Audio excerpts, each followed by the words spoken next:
Good morning, everybody. Welcome back to a live episode here. Welcome to the Nerdiest Podcast Show. And how's everybody doing today? Today is Tuesday. Tuesday. You guys ever watch Norbit? Remember when he had that date set up? Sort of like a date, like catching up with an old friend, and he was just like Tuesday.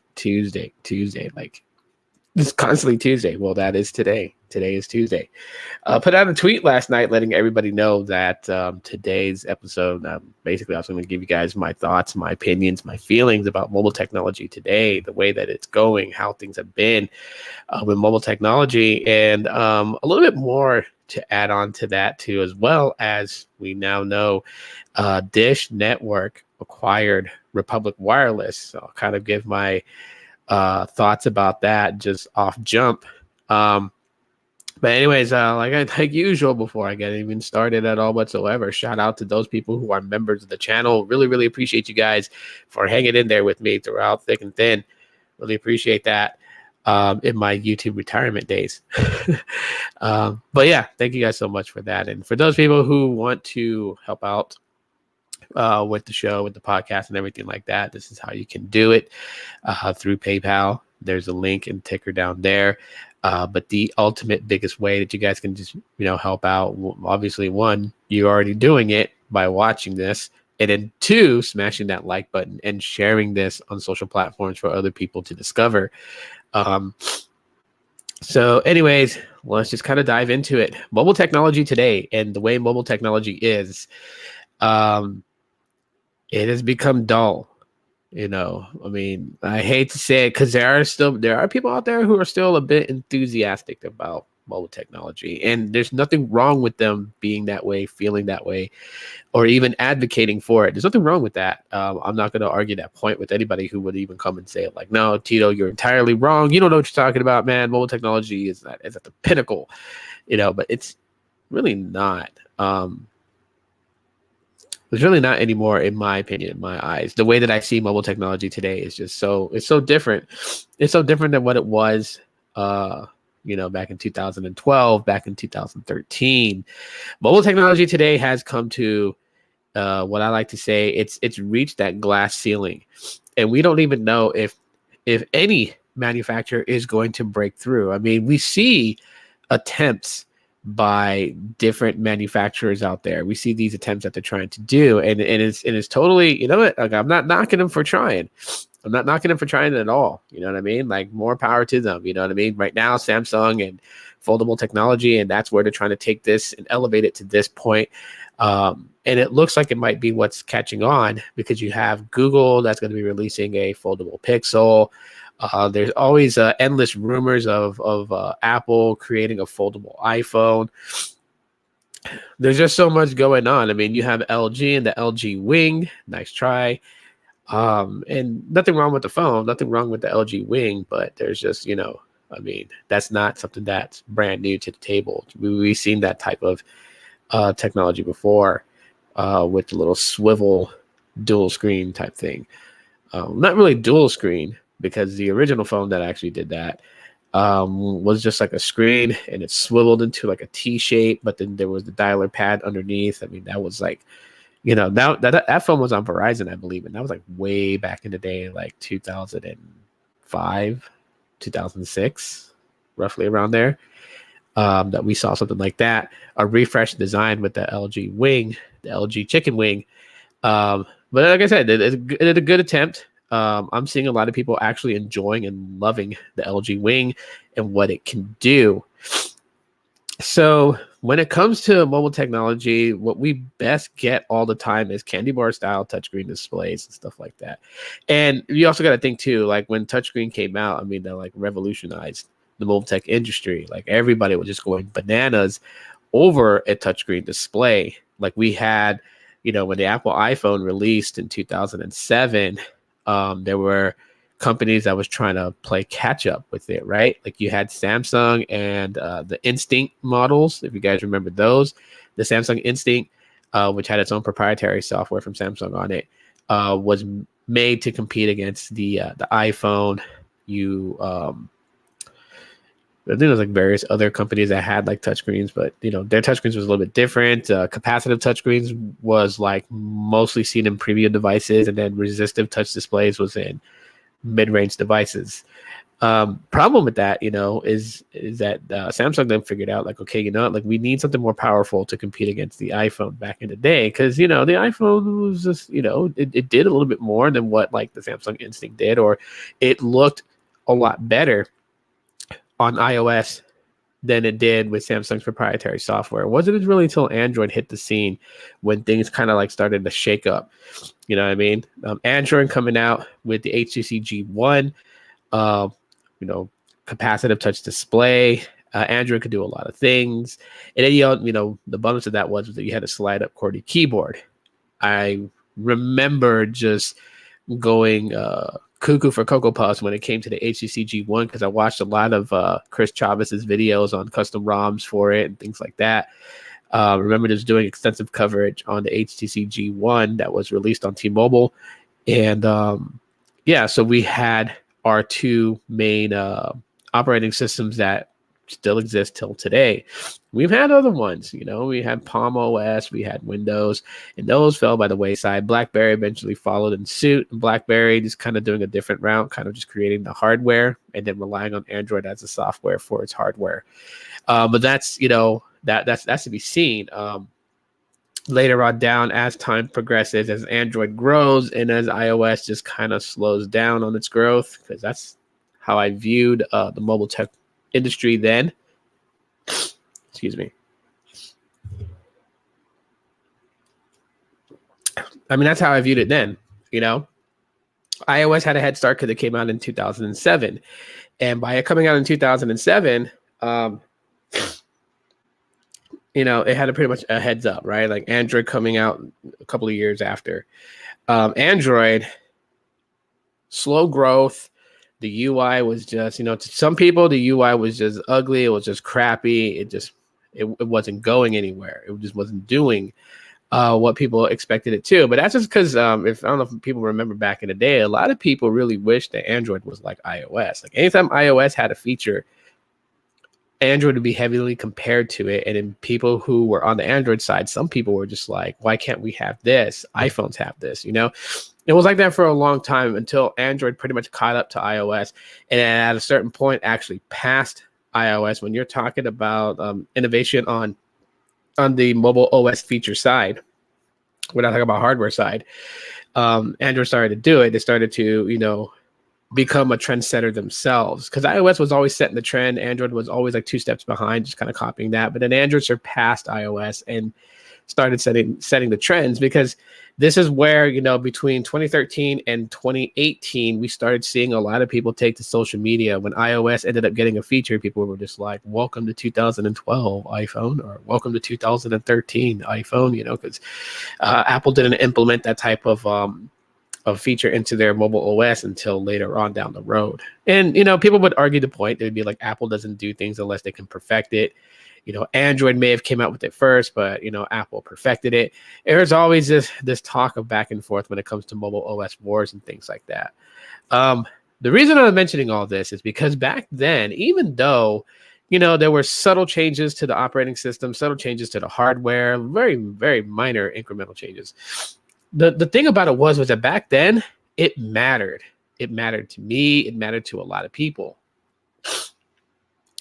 When you think about it today, there's not really much that they can actually like do. They've kind of hit that glass ceiling already, and they're kind of all pinned up there, just waiting for somebody to kind of crack the glass ceiling or punch through it so everyone else can flow through it and we can ascend higher levels when it comes to mobile technology. We're not there.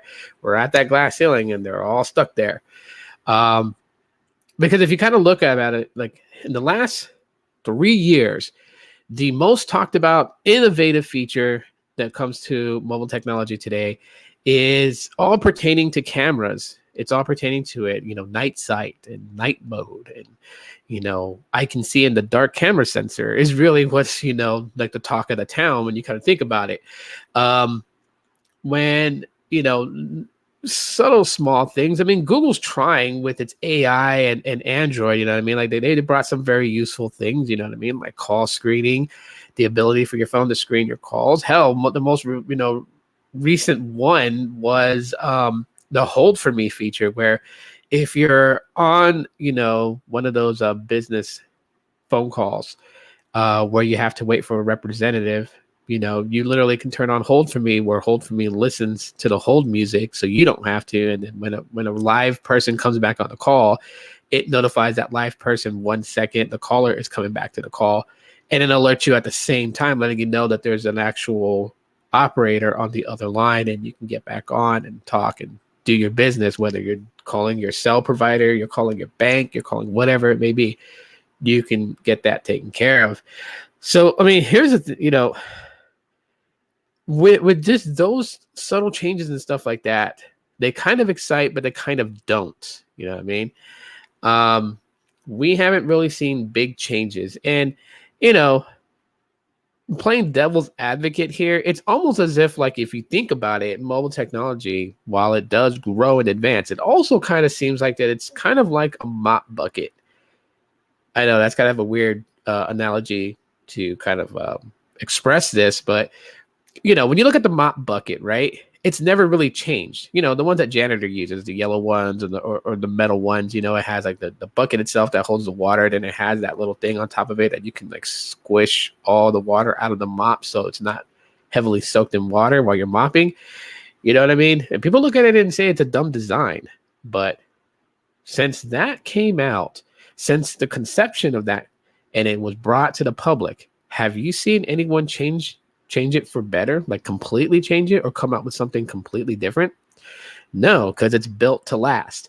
And I think that's what, some people that would advocate for mobile technology would say is like, it's built to last. That's the reason why we're not seeing any drastic changes. If we see changes to the way that our smartphones are today, it's only for gimmickal purposes and nothing more. And I can agree with that. I mean, foldable technology, and I'm probably going to get burned by Latrell on this one, but foldable technology is not something that you must have. It's not a must have. It's not a necessity. It's a gimmickal feature. It's a nice feature. It's pretty badass. It shows somebody like, hey, guess what? Your phone is a candy bar phone. My phone can close. It folds. Can't blame them for it, right? Samsung does it. Motorola did it with the callback to the retro days of the Moto Razr. I mean, with all that being said, it is the reason why that, some people will say like, hey, my favorite YouTuber hasn't really uploaded a video that's really, really, really talking about mobile tech. Like, they're just bringing me bare minimum. The reason why that they are is because that's really all that there is. There's not much to really focus and talk about. For other YouTubers who talk about mobile technology, such as my friend Sneed, the reason why the growth of his channel and the popularity of his channel and the viewership of his channel is coming along just fine is because he's not focused on just the mobile tech side of things. He talks about the network, which is also a very interesting topic for people who don't understand how the network works. This guy will break it down for you so easily for you to understand. And you'll have an idea now as to why, certain things happens with your mobile phone, because it has to do with the network. And that's the reason why you're seeing a lot of people starting to get interested in it. Those people that pretty much already know about 5G technology, those people who are reading books and, listening to other YouTubers talk about 5G technology and then joining in on the conversations to learn more. This is the reason why that, when you talk about mobile technology on YouTube and on various other platforms and podcasts, the reason why it's doing so well is, it's because, one, ultimately it's very interesting because no one in the past really took the time to try to understand how the network works. And so now people are doing that, but it also kind of fills that void, that's an open hole that most of us haven't really seen because our attention is elsewhere. And that is the absence of innovation in mobile technology and the near pause in the growth of mobile technology. All these companies like Samsung, LG, Motorola, Google, Apple, they've all hit that glass ceiling and they're stuck there. They're stuck there at this moment. I mean, all they can do is just reiterate what they've done so far already, right? Like, I go bananas over Google Pixels because I really like the Google Pixel phones. Sorry to Carlos. I know he really wants me to like prefer iPhone over Pixel, but it's not happening. I like iPhones. I like iOS now that I've used them. I think they're great. I still like Google Pixels, but I will say this: in the last 5 generations of Google Pixels, have they come out with anything that is really a genuine shock and wow factor? And the answer to that is no, they haven't. They've regurgitated the same thing over and over and over again. They may have changed the way that it looks. They may like have, we'll have circle cameras here. Now we'll put a square camera here and square camera with 2 sensors inside of it. I mean, that's really all the major changes that we get.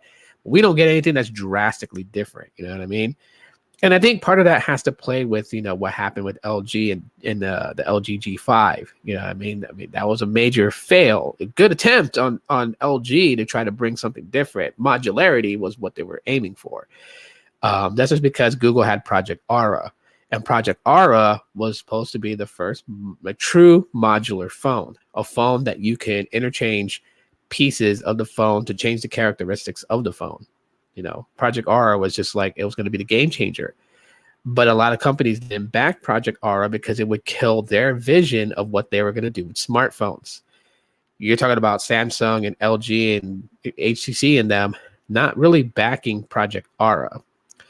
And why wouldn't they, or why would they even, actually the question is, why would they even in the first place? No, the point that they were going with was to sell you mobile phones. And it's the same thing like I tell my friends who kind of question, like, why doesn't this phone get the next Android update if it's capable? It has the same processing chip as this other phone from this other manufacturer that it was able to update theirs to the next Android version. Why isn't this one getting it? And I would always tell them, like, it's up to the manufacturer if they're going to put out the next version of Android on that phone. And most manufacturers see dollars. And so they can't sell you the Android update, but they can sell you a new device with the latest version of Android. Good morning, coffee, or afternoon, where you are. I appreciate you for being here. So Project Aura was basically against that because the whole point of Project Aura was you would buy one phone. And yeah, it looked like a Lego set on the back of the phone, but what would happen is that Google would create these modules, and like the modules will have like a different processing chip. It would have a different camera sensor. It would have different battery, and you can interchange these. So you would actually be upgrading the hardware on your phone little by little. Hey, thanks for the super chat. Really appreciate it. But you would interchange the pieces and it would upgrade your phone, right? So let's say Google had partnered with Qualcomm for Project Aura. And so Qualcomm would be building specific modules that housed the next 800 series processor chip or the next 700 series processor chip, and you could order them from Google. It would come in, just pop, your old processor off the phone while it's powered off, put the new one in. But of course you have to think too about load time and stuff like that, right? It's like the same thing of computer components, right? You can't just stick things in your computer and it just starts working. Not always. Sometimes you do have to program the computer to understand that it's got a new upgrade in the hardware for a specific thing, whether it's a processor chip, whether it's the GPU, whether it's the the audio, any component change must have language between other components for it to work. And so in order for that to happen, you have to load the software to allow other components to find, read, understand that this is a new component and this is how to talk to it. So they all intersync together to work together. That's how computing works. And so Project Aura ran into so many problems. I mean, the furthest that the project got was that somebody went on stage at Google I/O and took a picture of everybody in the crowd, and that was it. And like, of course, they used a very crappy camera sensor, so it wasn't like you got high def photo or anything like that. But the phone was able to take a picture, and that was to let people know that it was heading in the right direction. But they also knew too that by doing this and going modular, that there was going to be a lot of things that could go wrong. There's going to be a lot of things that, would have to be done. Again, having parts of a computer talk to each other means that those parts must understand that that part is a new part put in, replacing another part that they used to communicate with. And so you have to have that developed and processed right. And if you don't, and you don't find a very seamless way of doing it, it's going to cause headaches for a lot of consumers. And so Project Aura died. And that was about the furthest that we ever got for new innovative technology in the mobile technology side. Anything else beyond that was just like, yeah, it's all been candy bar style, point shoot cameras, front cameras, back cameras. I mean, from 2018 to 2020, the race for bringing innovation, because people were starting to demand, like, hey, I noticed you guys are not being very innovative. What's going on with you guys? So they all scrambled around like a bunch of, roaches when you flip the light on in the kitchen, and they just scatter all around. Bad analogy there, because probably somebody does live with roaches, and hey, that sucks. But hey, I know, because I grew up in Guam, man. So I lived in Guam, I lived in Hawaii. We got B-52s out there, so don't even feel bad about yourself. But they scrambled to find something that they could show to be innovative, and so they started messing with the cameras. Well, some people were like, we're gonna punch hole display the cameras, and that's what they did. Even on the Google Pixel 5, right? I got the punch hole camera hidden on top up there, but it's there.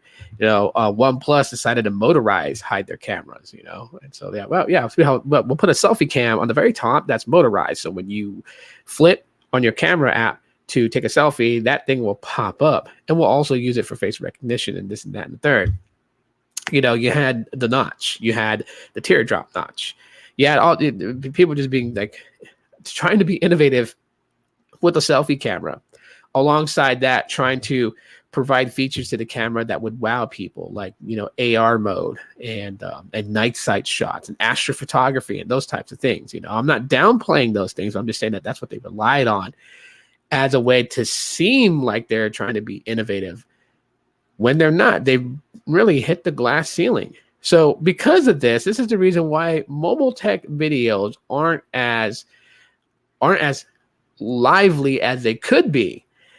Because a lot of people that I know of that love mobile technology just as much as I do, and the next person beyond, we look at it and we're like, okay, we're only really telling you the same things over and over again. I mean, I have this theory that I told friends of mine about unboxing videos. And I told them that unboxing videos really has nothing to do with unboxing the phone. That's not why they're so popular. For some people, they get a kick out of just seeing an unboxing video. This is true. Anybody that can sit there and say, no, that's not true. They're interested in seeing what comes in the box. Bularkey. No, it's not. Yes, I'm keeping it PG today. They are FOS. They're FOS. They're completely FOS. And the reason why I say that is because you ever notice that when like some unboxers, when they unbox a phone and they're like, we're going to take off the screen protector here, and they put the phone by the microphone and they just peel it slowly so you can hear that come off. It's actually an addiction. There are people who are addicted to watching unboxings. They just got to see a phone being unboxed brand new for the first time. Doesn't matter if it's in their hands. It quenches a thirst for them to see it. I mean, eventually they're going to buy the phone and they're going to get the real experience when they open the box for the first time themselves and take the phone out. But, they don't get tired of watching the unboxing of the same phone over and over again. If they watch it from 1,000 different content creators on YouTube who unbox the phone, or they watch it from the same person over and over again, doesn't matter. It's the point of them unboxing the phone, peeling off that screen protector, unwrapping the phone from the protective film around it, and opening up paperwork and all that other stuff. Just the sound, what I mean? Like, seriously, anyone out there that's a tech geek can actually create an ASMR channel and just unbox a phone all day long and watch how many people get satisfied with the sounds of an unboxing. I mean, it's really there. It's a real thing. Blaze, what's going on? It's a real thing that people should understand. It's a real thing. People are addicted to hearing the sounds and visual experiences of seeing a phone being unboxed for the first time. It's an addiction, and so it happens. But that's why unboxing videos do so well. Retaining information from the unboxing videos is not a massive thing. It's not something that everybody has to have. It's not that type of thing.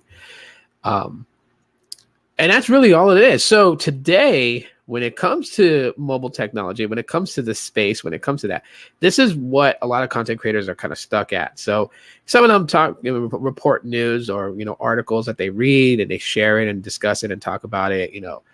Of course, we flipped from making videos because a lot of tech creators used to heavily rely on videos, and now we're relying on videos still, but we're also incorporating a lot of live streaming and then, podcasting. And even some of us have decided to like group together as groups and podcast together, you know what I mean? To try to make it here on this platform. Other people such as myself have opted retirement and just decided just to do what they feel like doing on YouTube and not really worry about having like a set schedule for things or anything like that. They kind of go away from that and kind of do their own thing now.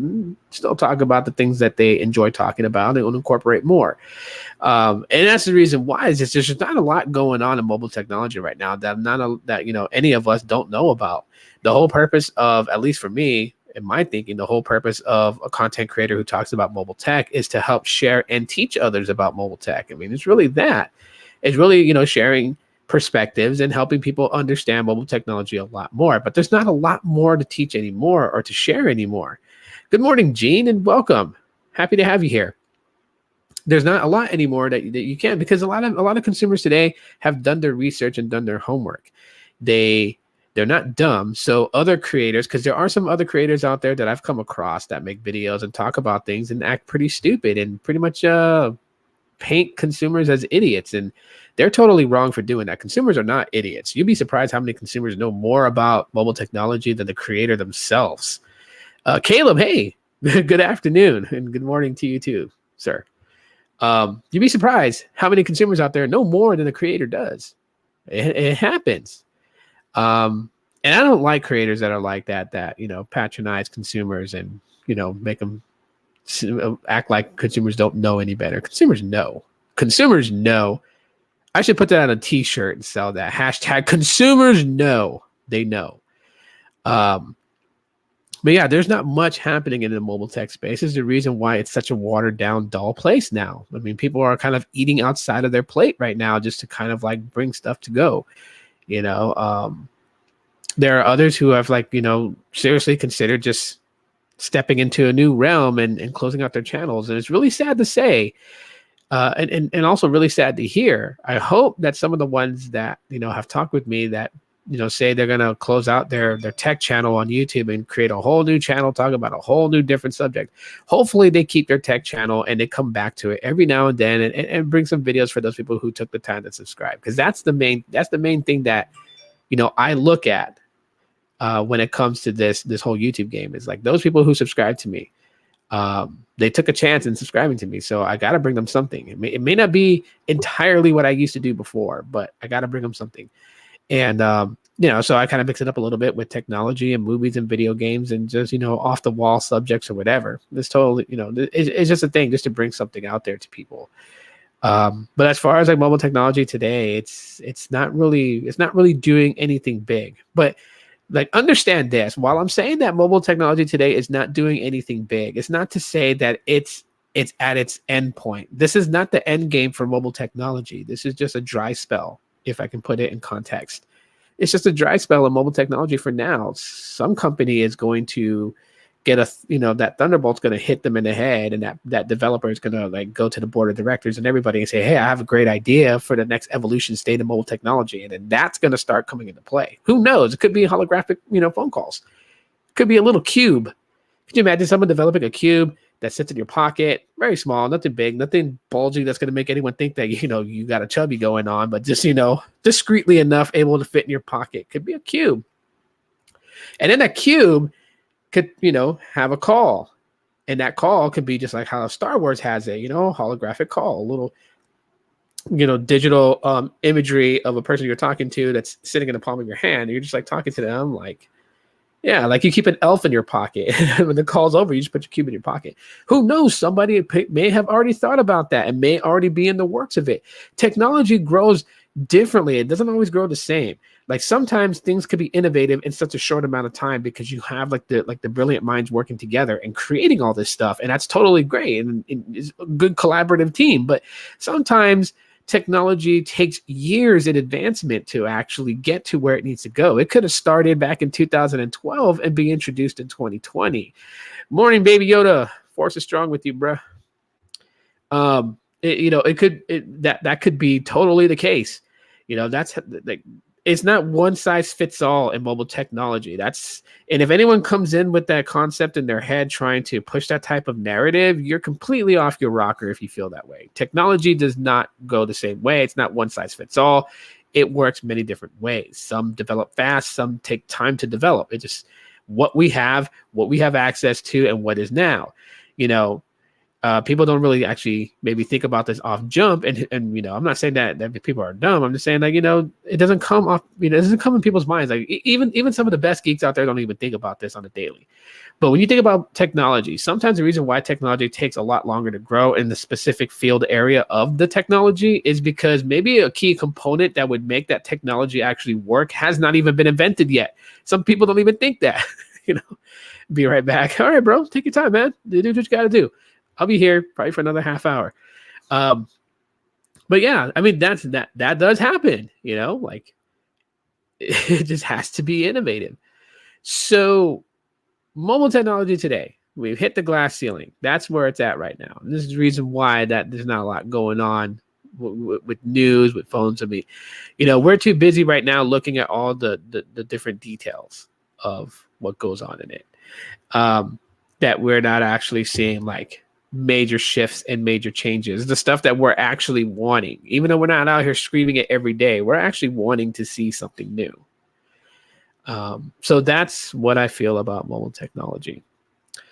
Moving into another direction here, before I go, I'm giving the grounds to those people in the chat, those that's watching right now. If you got a little statement you want to say about mobile technology yourselves, feel free to share it, man. There's not a thought that's not, unwelcomed here. Speak freely.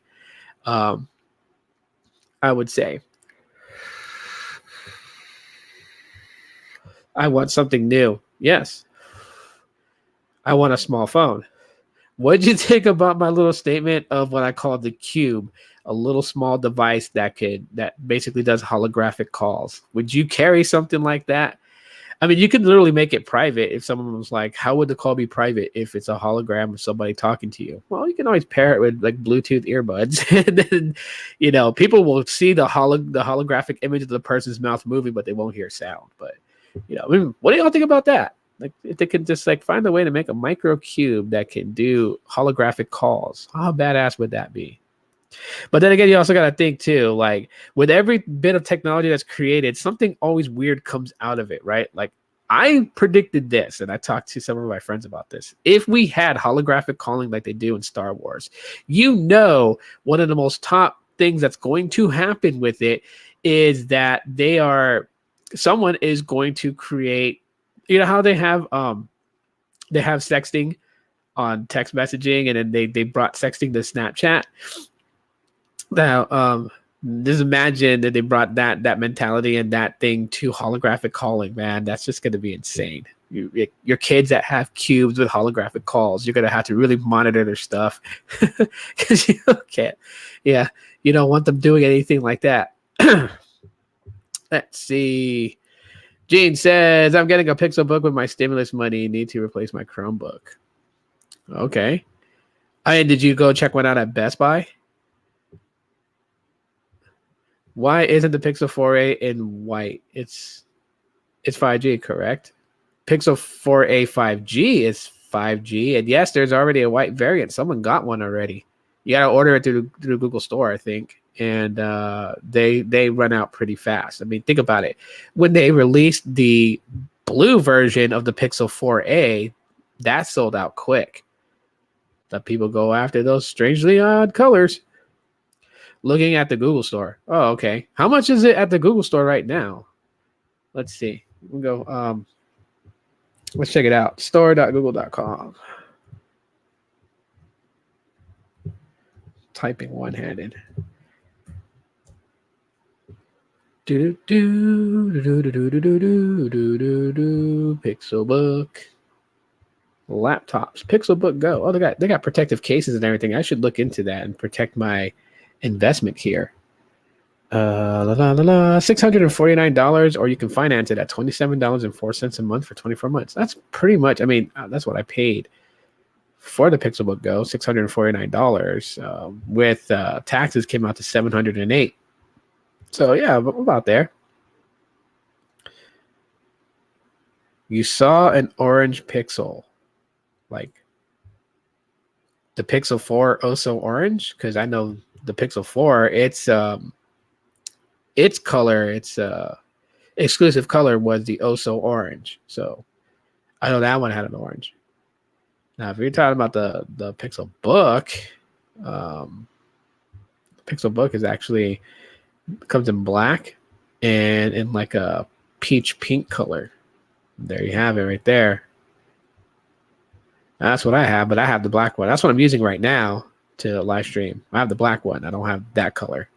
I would have grabbed that color if they had it at Best Buy, but the guy was like, when I was buying it, and I was like, I'm really interested in the Pixelbook Go. And then he's all like, I'm like, do you guys have them in stock? And he's like, yes, we do. We have the black one. I'm like, I'll take it. I don't give a shit about the color. I mean, if you guys had the whatever they call this color, not pink or whatever, if you had this one, I'd be totally cool with it. Of course, then people will probably look at me oddly weird and be like, why do you have a girl's color Chromebook? And, who knows? I really don't care. There are some things in life that I just don't give a shit about. So, but anyways, yeah, the Pixelbook Go. It's not a bad Chromebook at all. But which variant are you getting though? Because there's multiple variants of the Pixelbook Go. I don't know if you know that, Gene.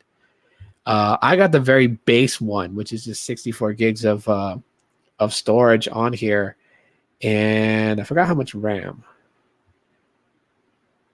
Yeah, this thing is very light, by the way. The Pixelbook Go is super light. I mean, and what's cool is that the hinge is not so rough, so you can actually open this thing easily with one hand. Like I had the Pixelbook on my desk. When I opened it, I used one finger and I pry the screen up from the base, and it's not, you don't have to stress, you don't have to hold the base of it and lift the screen off the base. It's just, you can do it one finger. Yeah, there's like different stuff. Yes, you have different things. Well, these are the accessories they have. 3mm privacy filter. Wow, that's like $40. Laptop sleeve for Pixelbook Go. Not too worried about it. I don't know why I would need an external keyboard and mouse. And then there's like a purse. So all this stuff is from the company Bellroy. Well, I got Pixel Buds, so I don't need them. So, Jesus Christ.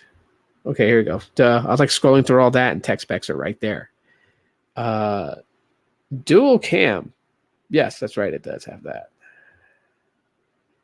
Yes, okay, so there's different models here. And I believe, yeah, the one that I have is the base model. So it has the Intel Core M3. That's the one that I have with 8 gigs of RAM, 64 gigs of storage, and full HD display. But you also have the Intel Core i5 with the 8 gigs of RAM, 128 gigs of storage, full HD display. And then there's the other one with the Intel Core 5. That one has 16 gigabytes of RAM, 128 gigs of storage, full HD display.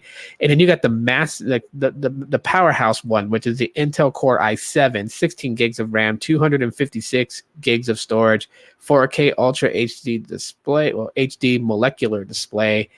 And yeah, as you can see the pricing on that. So $649 for the base. That's what I got. As you go up in specs, then it goes up by $200 to $849, and then another $150 to the 16 gigs of RAM model with 128 storage. And then you got the 16 gigs of RAM with the 256 storage with the 4K Ultra HD molecular display. That's $1,399. So kind of pricey there. I went with the base one. I went with the 8 gig 64 gig storage and the M3. So and it's just fine for me. It's just really fast. Hey, Tech Love and Mama. Hey, how's it going? Welcome. Let's see. I love my old school earphones. Yeah, wired earphones are still good and serve some very good purpose. I mean, I'm using wired headphones with, a cardioid mic, so it's working out. Samsung has a red Chromebook for $179 with eligible trade-in. On Best Buy? Because I seen that one. I almost bought that one, but I decided to go with Pixelbook. Just, because I'm so cliche. I'm a Pixel fan, so why not? Michael, how's it going? Good morning. Welcome here. But yeah. So I don't know. Good luck on that, Gene. Let me know how that goes when you buy your Pixelbook, if you decide to buy it.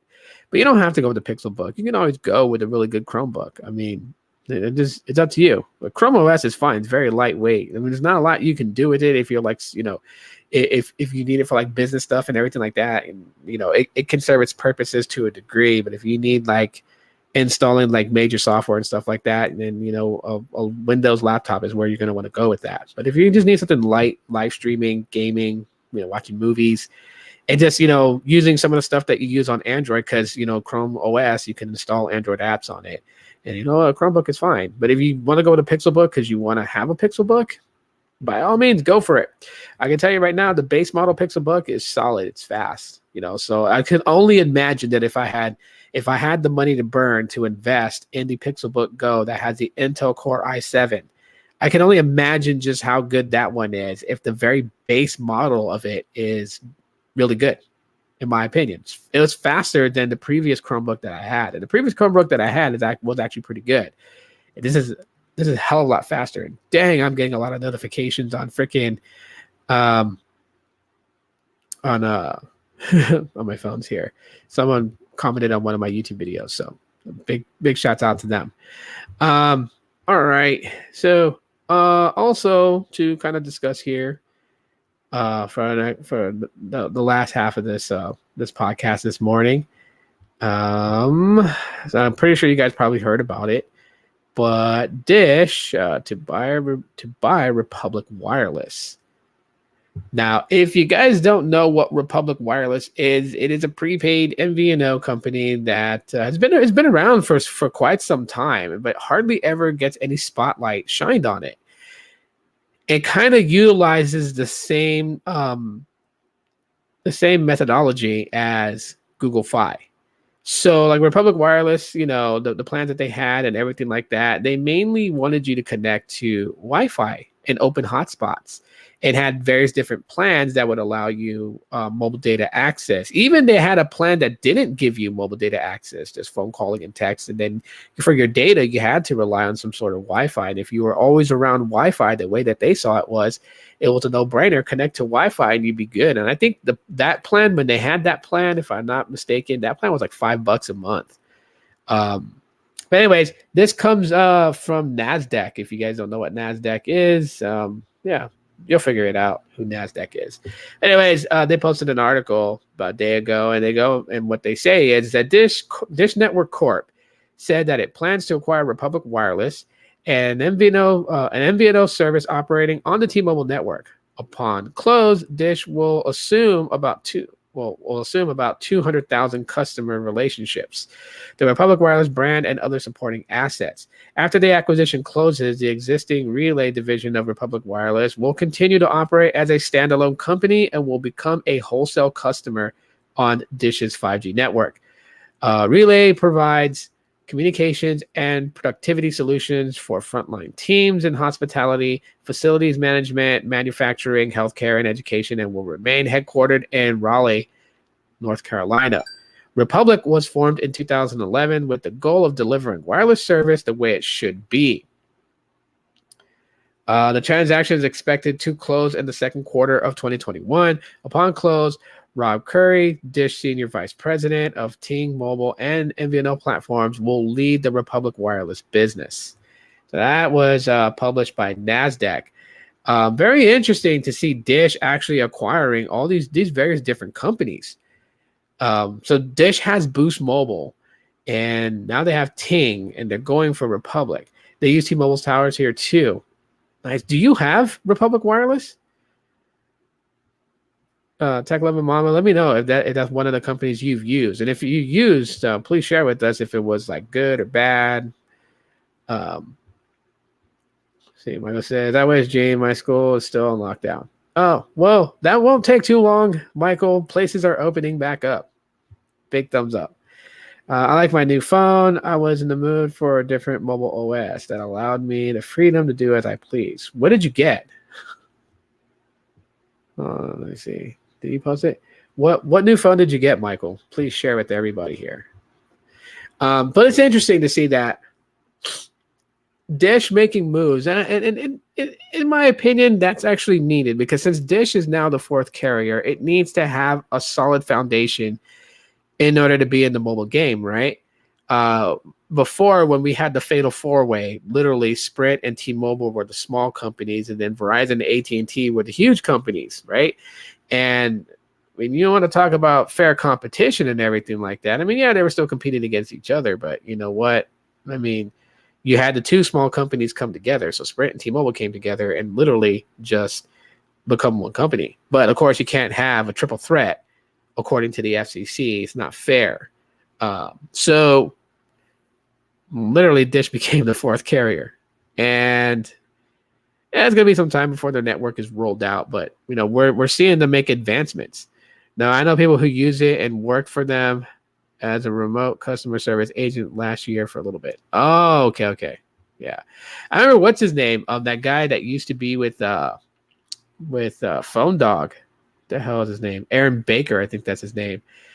Used to be a consultant for not a consultant, but what the hell did they call them? Oh god, I forgot what they were called. But yeah, he used to promote Republic Wireless. He did a couple of their commercials and things like that. I remember totally him doing that. So yeah, I remember Republic Wireless when it came out. I almost went with them when I was checking out their sites because it's like, you know, I heavily rely on home Wi-Fi, so I was like trying to find ways to reduce my bill with Republic Wireless. I was like, hey, that could possibly work. But then, you know what? Like, shit happens, so I couldn't. As I said, for the last couple of months, before I moved into my new place here, my other place, I was relying on mobile data to live stream and stuff like that, and that can be pretty costly, especially. And I know that because the AT&T Business Elite line that I have only has 100 gigs of mobile hotspot at full speeds, and yeah, I got throttled. I'd hit 100 gigs of mobile hotspot, but I was using the mobile hotspot for everything. Carlos was like, use it, man, that's why you have it. And so yeah, I was using it to Netflix, I was using it to live stream, and yeah, it was just, whoa. I realized how much data people burn. So yep, I've been in that boat. Dish better make use of all that extra band spectrum that they have been hoarding before FCC forced Charlie to sell it. Yeah, I mean, that's the whole reason why Dish stepped into the game to be the fourth carrier, is because technically they have been holding on to all the spectrum that they bought over auctions over the last couple of years, or years of it, and they're not doing anything with it. They're not allowing other companies to use it. You know, they're not, you know, leasing a portion of it. They're not doing anything with it. You know what I mean? So Dish pretty much had no choice here. So like right when the Sprint and T-Mobile merger happened, and they were like, well, we still need a fourth carrier. That's pretty much when the FCC and the government looked at Dish and said, hey, you got all the spectrum that you bought. You can basically start, you know, a mobile brand to your company. Get on it, or we're going to take away all that spectrum that you bought and we're going to auction it off. And so Dish had no choice to do it. Currently, I'm using US Cellular and Xfinity Mobile. I have not used Xfinity Mobile at all. It's pretty interesting. I've looked into it. I don't know if I think they do have it here in Phoenix. US Cellular I've used before. I lived in Oklahoma where my dad lives, and that's, you know, US Cellular is a well-known brand out there in the Midwest. So yeah, I've used them before, but Xfinity I have not. Currently right now the providers I have is Metro by T-Mobile, AT&T Business Elite line, and then my Visible line I still have. Those are the three phones that I have. Yep. So, but hey, pretty interesting that Dish is doing this, and really good. So will they do what they're doing to Boost? That is the question. That is absolutely the question here, because with Boost Mobile, they're not really aggressively competing at this point. And you know what? I'll play devil's advocate here and say this: like, there's no point right now for them to be that competitive against Metro and Cricket with Boost Mobile right now, while Dish is currently using T-Mobile's network until they get their network built out. Could we see a change in that once Dish is pretty much like no longer piggybacking on T-Mobile and pretty much, swimming in the ocean with the other carriers on its own? Probably. And and hopefully they don't destroy the Boost reputation, because Boost Mobile is a pillar in the prepaid community. It's a well-known name when it comes to prepaid mobile phone service. I mean, anyone that you walk down the street, stop a person and have $10 in your hand, be like, for $10, can you name me, the top prepaid companies? And they're gonna say Boost Mobile, and Boost Mobile might be the first one that they mention because it's always been around. And then you have Metro. They'll probably say Metro PCS instead of Metro by T-Mobile, and then Cricket Wireless, or not in one particular order, but I mean those three will always be named. They will always be named. Verizon would probably get thrown in there if somebody knows that. Most people that I know of, when they mention prepaid, they never mention Verizon. That's just because Verizon doesn't really push their prepaid. Visible has been the closest thing ever to be pushed to consumers about prepaid service that comes from Verizon. But when it comes down to it, Verizon prepaid itself is not really pushed. Let's see. I'm Northeast. US Cellular is decent. It uses AT&T and other towers. Xfinity uses Verizon, and they are great for plans too, especially with my kids. Nice. That is solid. I tried Xfinity Mobile before for calls and texts. It is unlimited and free, but heavy use of the mobile data will kill your wallet. Got you. Carlos, what's up, man? How's it going? You're up. Well, I mean, you do get up early, so I'm not even going to sound surprised there on that. Sometimes you're up like at 7 something in the morning and you're on Periscope. So, but good morning to you, Carlos, man. How you doing today? So, yeah, pretty interesting to see that Republic Wireless being acquired by Dish. And I think it's a pretty good move. At least the acquisition of the customers. Like, I am holding out in high hopes that Dish is going to bring something pretty amazing when it finally can just step away from T-Mobile and rely on its own network. And I've even said this in the past when it was, announced that Dish would become the fourth carrier. And I said, if Dish becomes the fourth carrier, would I give them a shot? Would I sign up service with them? You damn right I will. I want to find out, what the experience on their network would be like. I'm not going to go and tell people like, oh yeah, it's the greatest ever, when, they're not even done building out their network. But I do want to try it. And I do want to see if there's some sort of difference, because the technology today is going in various different ways. It can end up, relying on these towers. I mean, there's rumors of Apple quietly in the works of creating basically, service for their iPhone. So like when you go to the Apple store to buy an iPhone, and then you can either use it on AT&T, Verizon, T-Mobile, or Dish, or you can sign up with Apple's own mobile phone service, which will be, connecting to satellite. That has been something tossed around by Apple of considering doing, and providing, phone service via satellite. I mean, we got a lot of satellites up in the southern hemisphere. So, I mean, what's like, 15 more added to that, I mean, it's bad space junk for those people who are like, it's space junk and everything like that. But, Apple will figure a way to do it. Apple likes to tout itself to be eco-friendly, so they'll figure a way. But the point is that, when Apple can do it, and they know they can do it, and eventually that will be a thing. I mean, Google kind of did it, sort of. I mean, Google doesn't have its own network that they rely on. They rely on T-Mobile and US Cellular for mobile service. But still, I mean, they, per se, to the average person out there who's not sure of it, just knows that Google Fi is Google phone service, right? And then Apple will actually step it up and just be like, yeah, this is Apple service using our own satellites. We're not using T-Mobile. And also, shameless joke there, but it's a possibility that Apple can do that. And you know what? To be honest, it would sell. It wouldn't surprise me if like diehard Apple fans just completely ditch any of the four carriers and just decide to have their phone service completely tied up with Apple. Why not? People went with the Apple Card. I mean, the Apple Card hit, and everyone wanted to get one. You know what I mean? Jeez, I remember when this came out. You guys remember this? I just found it the other day. Google Wallet. You guys remember the Google Wallet card? Oh my God, it's nostalgia at its finest. The Google Wallet card. But I mean, I have one.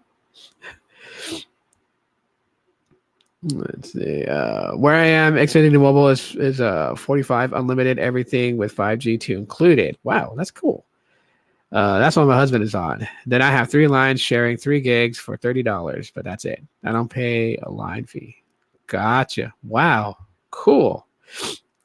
I actually did something similar like that, where so like when I was on Google Fi, I paid $70 for unlimited, but I shared my data with my kids, so I had like 2 data only SIM cards that went in their phones, and you know they used Google Voice for like phone calls and text. Everything relied on data, but it was sharing data basically.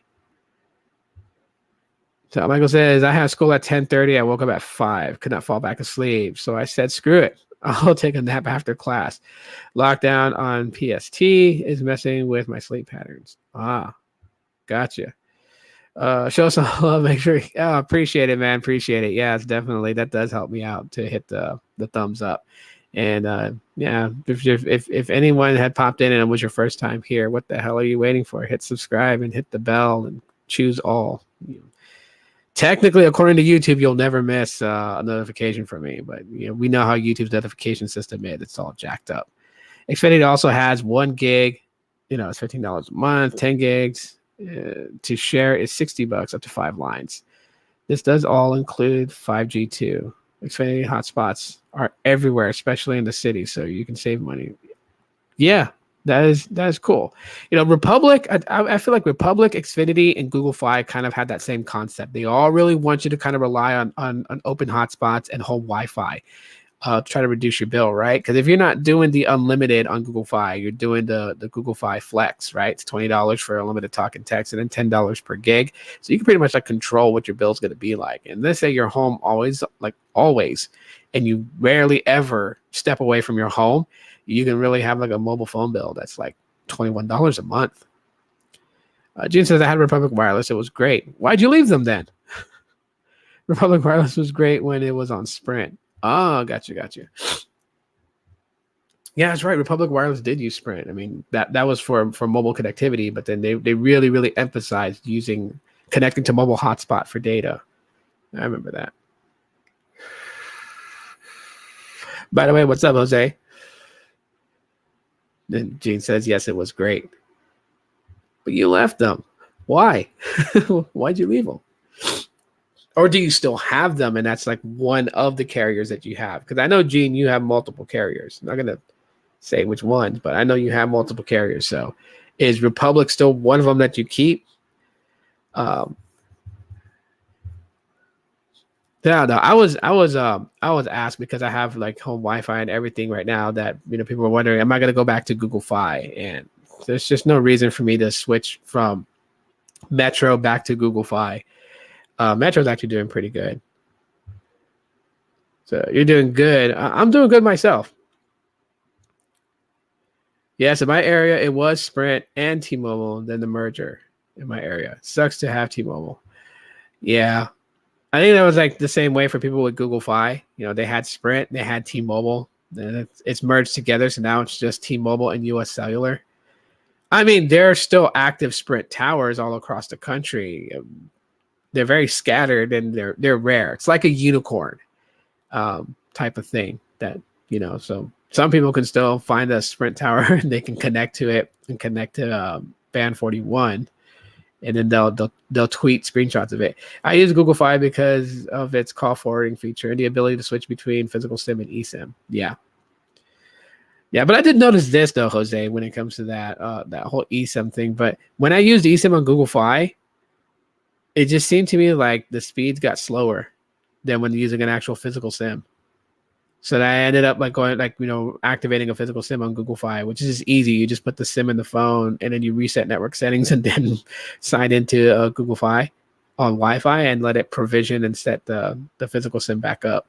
But yeah, I noticed when I got an eSIM, speeds were a little bit slower and felt a little bit more choked, more like kind of congested, like choked up.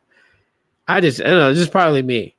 But like that's what I've experienced. I don't know if you've seen the same thing, but of course we're in different areas of the country, so where your coverage is that's probably different from mine, because I know here, even though Phoenix is a large city, sometimes you'll be surprised what people get at speeds out here. Oh, you don't use Google Fi data. So are you on the Flex? Do you just like have like the Flex and just, you know, do dual SIM? So you use one SIM for like data and then allow like, the phone calls and stuff like that. See, my main phone now is the Microsoft Lumia 640 with mobile Microsoft Windows 10 OS. I can put everything on my high capacity SD card. That's the new phone you got, Michael, is the Lumia 640. Cool. I love my Metro by T-Mobile. I'm using it right now on my OnePlus N10 5G. Yeah, I still need to make that video about the N10 5G. I'm just procrastinating on that so badly. Yeah, I'm on the flexible plan. I was thinking about doing that. I was thinking about like opening up a Google Fi Flex and just like, just having it. I don't know. We'll see what happens. We'll see what happens, but more than likely I probably won't, because that's just too much phone bills. Depending on how things go. Like if my finances are starting to look good in the next 3 or 4 months, who knows? I might just reopen a Google Fi plan again. And that's just so that I can call my mom in Thailand, because that's one of the things that I really loved about Google Fi. Being on the Google Fi Unlimited is that I was able to call my mom. She's in Thailand. And I always wanted to call and check in on her, make sure she's doing okay, see if she's all right. Like I said, she suffered a stroke last year, or the year before, actually. And so it was just crazy. 2019, she suffered a stroke in October of 2019. So it's been well over a year already. And I just want to be able to check in on her. She calls me when she just wants to let me know she's okay. She calls my sister too, but sometimes I just want to call her and then, see how she's doing and not have to wait for her to call me to know that she's okay. Latrell, what's up, man? What's going on? Good morning to you. Or good afternoon, where you are.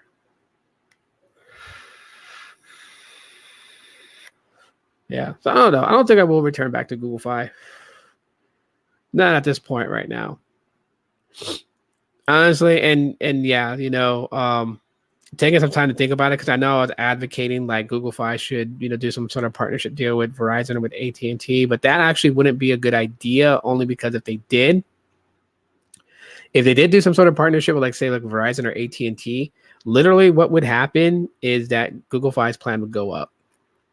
Because again, they have to pay annually to lease, a portion of the company's network to use. And so if they add Verizon or AT&T into the mix, then their $70 unlimited plan on Fi would actually probably be like $100 to customers charged just for that. So that it'd be no point. They just can stay where they're at. And shout out to Sneed for talking with me about that subject and putting that into perspective. So give credit where credit is due. Let's see. iPhone, Android sucks. They limit what you can store on your SD card, which eats up your internal storage and slows the RAM down. I don't know about that. In the old days with Android, yes, I'll agree with that statement right there. But with most of the mobile phones released in the last 2 years, internal storage has never been like a really huge factor, only because of cloud storage. And I know people could have their statements, they could say, well, SD cards are better, because the cloud storage server goes down, you lose all your data. But same thing with SD cards. If the SD card gets corrupt, you lost all your data right there. So it's the same thing. When it like cloud versus SD card. And I utilize cloud storage. I have Google One. I have 100 gigabytes of cloud storage for free because of Metro. I had it also with Google Fi. That's the reason why I went with Metro too, is to retain that. Is I have a lot of files on Drive and on various different, like documents and slides and stuff like that. I have a lot of information on there that's, backed up to the cloud. I utilize cloud storage. So, yeah, and RAM management on, say like take my Pixel 5, for instance, you know what I mean? Like I have 128 gigs on that, and RAM management on that with its 8 gigabytes of RAM. The RAM management on it is fine. I check every now and then, just to like, just because I am, I guess geeky about it. But I always look to see if there's like any type of memory leak. And there's not. But no, you know what? Everyone's different. I'm not knocking, what you're saying, Michael. So don't think that way at all. Like, I'm happy that if the new phone you got works best for you, then screw what anyone else says. It's working best for you. So big thumbs up to you. Congrats on the new phone, man. Hopefully, you find it very enjoyable. The only problem that I would say with Windows OS, Windows Mobile OS, the only problem that I had, because it's a phenomenal operating system, hands down, like, my top, like one of my tops. Problem is that it didn't have any app development. Like, major companies like Facebook and Twitter, did create their, an app for that platform. But like other ones like, Instagram, which is owned by Facebook. So surprisingly, they never did it.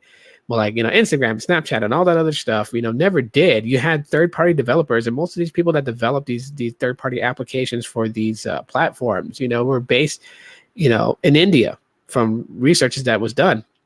And because there's a lot of scammers that come out of India, that those are scam calls you get where the people fake themselves to be like Microsoft tech support. And why the hell would Microsoft tech support call you and tell you that they owe you $600? Like, I mean, I had a couple of those scam calls. It's kind of funny. I'll tell you what. No, like one that lasted 8 seconds. But I decided to take the call to have fun with the person. There was Instagram on Windows, not too much later though, when Windows was going down anyways. But like throughout the time that there could have been, there wasn't. There was like this third party one. The same with Snapchat and the same with others, with other platforms. Just like Facebook and Twitter were the main ones on jump with Windows Mobile OS that actually had an app for Windows Mobile OS. But anyway, so this scammer called and he wanted to get a ridiculous. Oh, Latrell's leaving? All right, man. Take it easy. Have a great day, bro. This guy calls and he's from Microsoft tech support. And he's like, Microsoft tech support here, and reaching out to, because I had to call them. Well, they called me. I had to call them back, and they said they were Microsoft tech support. And I said, yeah, I got this message that I was supposed to call you guys. And they're like, oh, yes. And they started talking about a refund off jump. So I don't know. Maybe this guy wasn't reading his script and his binder correctly. He probably jumped a few steps thinking he was going to get through the call quickly and scam me out of money. But he was like, he mentioned the fact that, there was a refund amount of $600 that was owed to me. All right, bro. Take it easy, man. Have a great day. Do what you got to do, bro. Take it easy and just be safe out there. But anyway, so I decided to act like a pissed off customer. I kept inserting. No, dude, don't worry about it. Sorry, I don't know why that kept inserting itself into my call. No, it's totally cool, man. They charge by the gig. That's why I left Republic Wireless. No unlimited data. Okay, I got you, Gene. But anyways. So as at the moment that he mentioned that they owed me $600 and they're trying to give me a refund and all this other stuff, I went full ham on this dude, and it was just like yelling at him and talking about, you know what, like stay on the line. Let me get my lawyer on the phone. I want my lawyer to hear this shit right now because I'm gonna sue the shit out of you. And the dude was flipping out. And 8 seconds he hung up. 8 seconds from the moment he told me that they owed me $600, and so they were going to walk me through step by step on how to get my refund. From the moment he said that, and I flipped on him and said to stay on the effing line, I'm getting my lawyer on this call and I'm going to sue the hell out of you guys. The call just hung up. And I was like, yeah, that's what you got to do. I can smell a scammer a mile away. You want $600? Just give me your bank account number, banking routing number. I mean, well, sometimes they do that. Some of the scammers are a bit sophisticated nowadays too. Some of them don't even actually ask you for your banking information. They just want to link up so they can remotely access your computer. And then while they look like they're trying to solve your computer problem or whatever, they're actually sifting through all your files, looking at all your history and downloading all that information to try and find something that allows them access in. Or doing the next best thing. This is the funniest one, and like I tell people that like tell me they get these scam calls and they almost did it, and I'll always question them like, why would you guys almost do that? Like, why would the IRS tell you owe them in taxes and they accept Google, Play Store cards and and Target gift cards. Like when, like seriously, because I'd pay the IRS, and if I owed them money, I would pay them with a Target gift card if they really did it. It should be like they send me a letter. This is a letter from the Internal Revenue, um, the Internal Revenue Services, and it shows here that you owe us $1,500. I'd write them a letter back like, don't worry, I'm going to Target today, and you will get paid. It may take me a while. Might have to keep buying those $50 ones. But yeah, I will send you guys the money as soon as I can. Just give me some time, Or hey, would you guys like Walmart gift cards too as well? Because I can do both, and Google Play reward cards. I mean, the IRS ain't taking payments like that. I don't know how people can really actually buy that. And so I always tell them like, hey, yeah, anytime someone tells you that they'll accept payment using a gift card, it's all bullshit. That's what I tell them all the time. It's all bullshit. Don't follow it. Don't believe it. It's horse crap.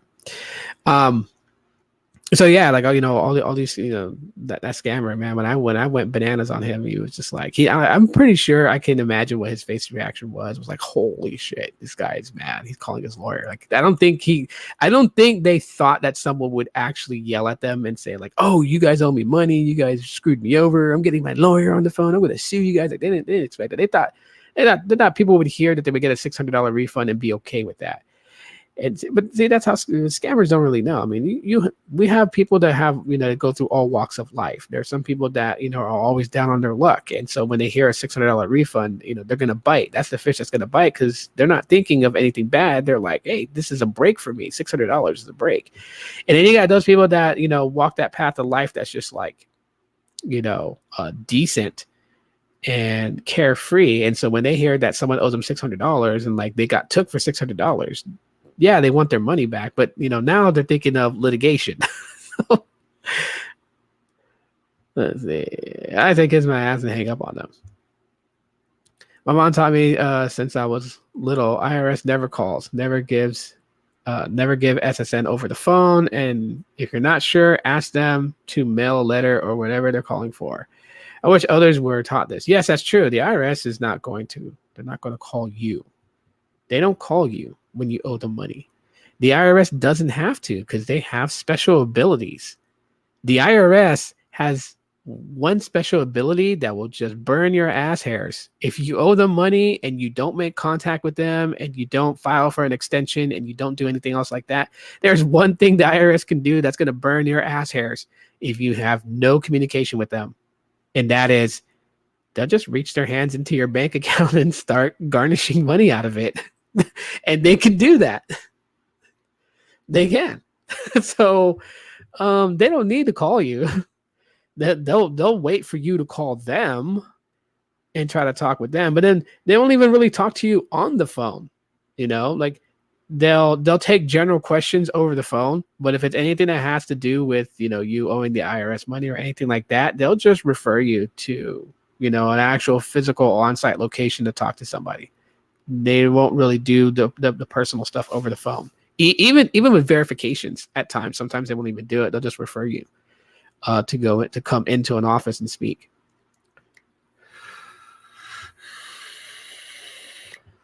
So anyways, the last scammer call that I got, I think I uploaded it here to YouTube a couple of years ago, or I may not have. If I have not, I'll find the footage and I'll upload it later. But it was kind of bad. I was kind of worried about uploading it because of what the scammer said.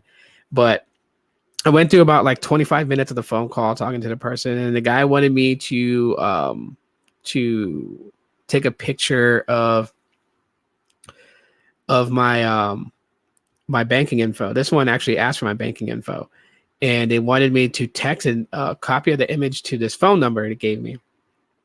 I'm like, totally fine. And this scammer tried to pretend he was the IRS too, talking about that do I own property in Texas and stuff like that, because they see several bank accounts and properties in Texas and El Paso and blah, blah, blah. And someone's using my social security number. No, it was the Social Security Administration, not the IRS. And all this other stuff or whatever. And that, the police are coming after me right now. And, I could be arrested any moment right now. And then I'm like thinking to myself, like, then why'd you give me the heads up? If I was fleeing away from them, if I was really like doing dirt and fleeing away from them, you just called me and told me that the police and FBI is on their way. Man, you don't even know if I'm like Danny Ocean from Ocean's 11 and I can disappear. You just gave me the heads up to do it, but hey, they're not thinking. Anyway, so I told him, yeah, I screenshotted it, and then I was like, I'm going to send it to you right now. What I did was I found a picture, a meme of Michael Jordan, and in the meme caption it said "Not today, scammer," and I sent it to the guy, and I was waiting for his response, and I was recording this on video. I had it on speakerphone, and then I was like, the guy's like, "Did you send me the information?" And I'm like, "Yes, I did. That you should be getting it any time now." And I heard the alert go off on the phone. He's like, "Okay, one moment," and then he looked, and he comes back on, and he said the most darnest thing that I was just like, "Wow, you are lucky you're in India." But he says, haha, you're very funny, huh? Why you send me a picture? And then he drops the N-bomb. And I was like, whoa, that's not very nice. How could someone from the Social Security Administration say that? Scammer. Then he's all cussing me out. That you MFer, you're wasting my time, and and hung up. I'm like, okay. Yeah. So sometimes, when these scammer calls come in, I take the calls just to mess with them, because one of my top favorite YouTubers here on YouTube is actually Scammer Revolts. I don't know if you guys watch any of his videos, but he records dealing with scammers and what he does, how he toys with them, how he completely has them remote access his virtual machine, and at the same time he remote accesses their computer.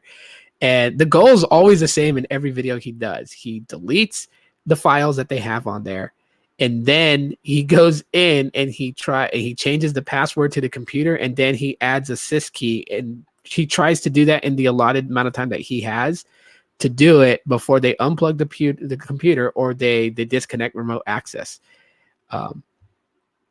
That's actually kind of funny. Let's see. Another scam that I know that people fell for is this job opportunity via Hangouts or Facebook Messenger. Since they offer remote work, they think it's legit and send their bank info to start a job. Oh, yeah. I heard about that one. That's why a lot of people are like, Hangouts is a scam lately in like the last couple of months. Well, from the last year, from 2020. Yeah, people were doing that. Another one, too, that's actually happening on Facebook is rental properties. I don't know if you know about that scam. But they'll post they'll post a property and say it's for rent or whatever, on Facebook, and you'll message them in an interest of looking for a new place. And then they'll hit you with all this information like a normal realtor would do. Since a lot of places were doing, contactless, rental deals, because that's how I rented this property. I didn't actually deal with the realty company directly until it was time to sign the lease. Everything from like viewing the property and negotiations and stuff like that was all done through messaging. So anyways, well, what these scammers do is they put an ad out on Facebook that they're renting out a property. You take interest in it. You want to do a viewing. They tell you, okay, they're gonna send you a code to get the lockbox code to get the key out of it so you can view the place. And they're like, there is a $50 application fee to start the process of renting the property. And then they also ask you to, if you want to hold this property and make sure that you get this property when you're gonna go view it today, we need the $50 processing fee to start the application, but we also need the deposit. And if the deposit is $1,290 for the place, because that's what the monthly rent costs, some people wire transfer that. They wire transfer it, and they almost got me and my lady at this, because we were right near the property that they were advertising on Facebook that was for rent. So we kind of pulled up to the spot, and then we were dealing with the person through Messenger, and the person was like, yeah, we need half of the deposit. So that would be $640 and then $50 application fee. And then, the $100, admin fee and all this other shit. And then it was like, they wanted it now. And I'm like, wait a minute, we haven't even seen the place yet. So why are they asking them for the money now and whatnot? And, I guess, hey, God is good. God was looking out for me, because the house that we were just about to walk up to try and view, first of all, we thought it was weird. It didn't have a lockbox in the front. And secondly, the person renting the property pulled up home from work. And we're like, oh, someone lives here. And so, yeah, they never got us. But I mean, that's how they're getting people by doing stuff like that. Never do it via chat. They should have a legit secure website for that stuff. I heard so many people got scammed. Yes, a lot of people do. So like a lot of properties that I went to look at when I was looking for a new place to live, inside, when you go to view the rental property, when you get the code from them to get the key from the lockbox and you go inside the property to look around, a lot of them have these flyers put up that tell you, like, if anybody else told you to look at this place, they if it's not through this company, then you are being scammed. Like, to literally tell you, because scammers have become so sophisticated with rental properties that they'll communicate with you to have you wire transfer money to them, and while you're communicating with them, they'll actually go to like a vacant property that does have a lockbox, and they'll figure out who the rental property is, and while they're scamming you to pay money to them, they are at the same time communicating with the actual realtor, getting a lockbox code. And when they get the lockbox code, they text it to you so it looks legit. So you have the code. And when you go to look at the place, you open up, you look around, you're like, okay, this place is for rent and it's nice. And you really think you're dealing with the landlord, but you're really not. And then when you're like, okay, I want this place, and then they'll up the price. You know what I mean? Like all of a sudden it'll change. Like first they'll ask for half of the security deposit. And then all of a sudden when they can tell by your messaging that you're really gung-ho about getting the place, then they'll be like, oh yeah, we need deposit then. Send the deposit ASAP. And of course, deposits can be high, and they don't care if they don't get the admin fee and the application fee. They don't give a shit about that. $50, $100 versus like getting like $1,500 or even $2,000, depending on what the security deposit would be for the place. They get that from you, and then you're like, okay, you're trying to do stuff to get the place. You find out the true realty company that is renting the property, and then they tell you, you've never sent us a security deposit. We won't ask for that until you get approved on your application. So yeah, it's crazy. Scammers, I don't trust them. That is why, as a mod, I block anyone who asks for your SSN, DLB, bank, credit card, and all that other stuff. Yeah, no, I totally get you on that, man. Totally get you. Jay says, I think the FTC is trying to combat scammers. They're trying to, but I mean, they're just not doing a very good job. It's the reason why I like my Pixel phones. When it tells me when calls come in and it's like scam likely, let Google answer it. They can talk to Google all day long. I don't mind. Anyway, guys, so I went beyond what I normally do, but I do want to thank everybody that came in and watched the podcast today for Tuesday. Those of you guys who missed the earlier segments, you guys can always go back and watch the replay. Those who did watch the replay, #NerdUp, so I know you watched the replay, and that way you guys will level up. And shout out to the channel members again. Thank you guys so much for being part of the channel. And we're gonna start implementing all those changes in the membership programs to get those going. So members only chat and stuff like that will start happening. Although again, biggest support is smashing the like button. But if you're feeling generous, there you go. There's my PayPal link. If you guys want to do a one-time monetary donation, I really appreciate it. But y'all don't have to. Just smash the like button and share this on social platforms. Is the biggest help that you guys could ever give me on here. And that is it for right now. You guys enjoy the rest of your Tuesday. Love you guys very much. Keep it cool. Keep it clean. Be safe out there. And as always, peace.